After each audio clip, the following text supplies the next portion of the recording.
Hello everyone and welcome to day 9 of my free German course based on my innovative bilingual language learning method called Translation Cubed. My name is David Allen Martin II and let's get into it. In today's lesson, Lisa and Nico are accompanying little Emma to a birthday party, and Lisa teaches Nico a few numbers. The title of today's lesson is Zahlen von 1 bis 100. And the first thing that we notice is that a Z in German is pronounced like a TS, not like a Z in English. So z, z, Zahlen, Zahlen.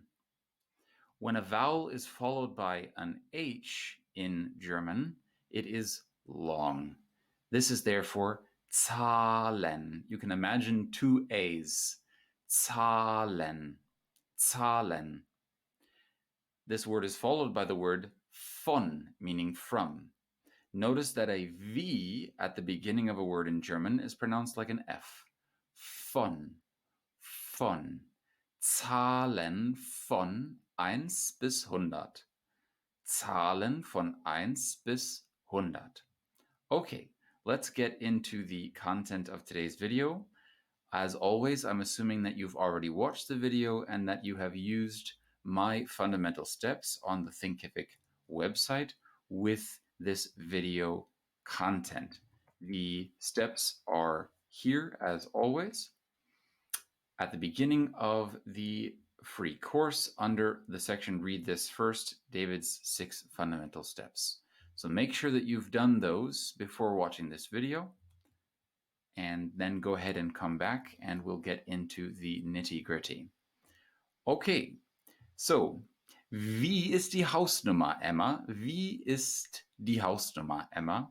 Notice that in German you say how is the house number and not what's the house number. Wie ist die Hausnummer? This also applies to a telephone number. Wie ist deine Telefonnummer? What is your telephone number in English, but how is your telephone number in German? Wie ist deine Telefonnummer? Wie ist deine Handynummer? Yeah? You will find, however, just to warn you, that especially younger Germans have started to do the English thing and they'll say was, yeah? But especially older Germans will not. They'll most certainly say wie. Okay? Wie ist die Hausnummer, Emma? 38 oder 83? If you're a complete beginner to German, you probably don't know that in German you say 8 and 30 and 3 and 80 and not 38 and 83 like we do in English. So 38 in German is 8 and 30. 38. 83 is 3 and 80. 83. This is going to take some switching around for you, but at some point you get used to it. You get used to it relatively quickly.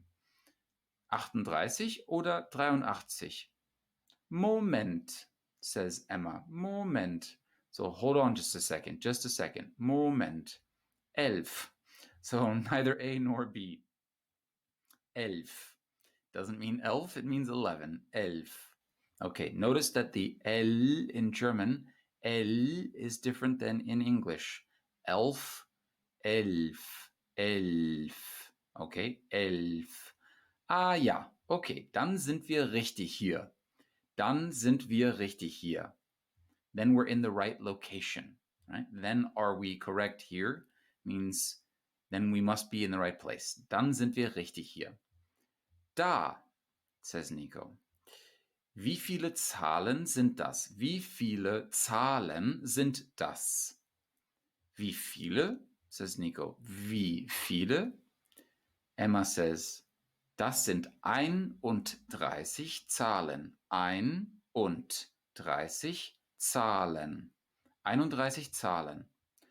1, 2, 3, 4, 5. Notice that the U here is short, rather the U umlaut. So Ü becomes Ö. 5, 5. 1, 2, 3, 4, 5. Okay. And then Nico repeats, of course. 6. the CH in sechs is pronounced like a K. So normally CH after a front vowel, we talked about this in the last video, would be sh, like in ich. But this word is an exception. There are a few other exceptions to this rule, and unfortunately you have to memorize them. This is one of them. Sechs, sechs. Okay? 7, 8, 9, 10, 11, 12. 6, 7, 8, 9, 10, 11, 12. Was ist das? Eine Einladung, Invitation, Einladung zum Geburtstag von Charlotte. Geburt means birth, and this S is it's something like a possessive. Tag, of course, means day, so it's literally the day of birth. Day of birth. Geburtstag. Geburtstag von Charlotte. Eine Einladung zum Geburtstag von Charlotte. Geburtstag. Happy birthday to you. So then Emma sings and Nico understands. Ah, Geburtstag. Okay. Ja, und das hier ist ein Geschenk. Das hier ist ein Geschenk. Notice that instead of saying this, Emma says the thing or this here. This is very typical in German. Whereas in English, we say this and that. In German, oftentimes you just say das hier, das da. Yeah? This, das hier, that, das da. Okay? Okay, and then Emma goes to the party. She exits the vehicle and says, Tschüss, Nico, bis morgen. See you tomorrow until tomorrow. Bis morgen. Tschüss, Emma. Okay, great. So, as always, I highly recommend that you all do the exercises and that you take a look at the grammar section. Today, they, of course, break down the numbers and explain what I already explained to you, that the numbers get switched around. So you have drei and zehn, 13, 14. And notice that this pretty much works like in English, except that in English we have 13, and the word teen, which originally sounded like the word 10, has changed. So originally it was something like 13 and eventually became 13. But in German, it's exactly the way that you would say 3 and 10. 3, 10, 3, 10, 4, 10, 5, 10. A couple of exceptions here. Sechs with a K sound, as I already explained, but 16. So in this word, you do pronounce the CH, the soft CH following the front vowel. Sechs, 16. And 17 becomes 17, 17. This B becomes a P, as do all voiced consonants at the end of a syllable in German. 17, 17. Okay, 18, 19. Okay, and finally, I recommend that you take a look, whoops, wrong section here. I recommend that you take a look at the Culture and Society section where they talk about birthdays in Germany. Okay? Thank you all very much for watching. Take care and see you in the next video. Ciao, ciao.